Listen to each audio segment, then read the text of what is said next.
শেষ পর্যন্ত সুপার এইটের রুদ্ধশ্বাস ম্যাচে আফগানরা হারালো বাংলাদেশকে।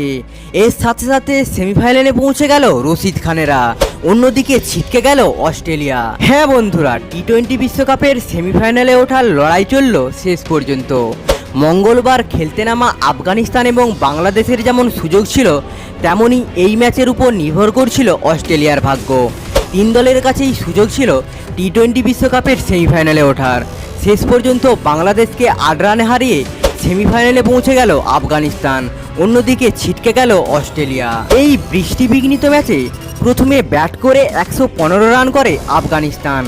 বাংলাদেশকে সেমিফাইনালে উঠতে হলে সেই রান করতে হতো 12.1 ওভারে, কিন্তু সেটা করতে পারলেন না সাকিব আল হাসানেরা। বৃষ্টির কারণে বারবার বন্ধ হলো খেলা। বাংলাদেশের লক্ষ্যও বদলে গিয়েছিল।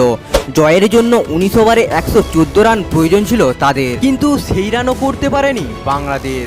শেষ পর্যন্ত 8 রানে হেরে 4 পয়েন্ট নিয়ে টি-20 বিশ্বকাপের সেমিফাইনালে উঠে গেল রশিদ খানেরা। তাদের খেলতে হবে এবার দক্ষিণ আফ্রিকার বিরুদ্ধে।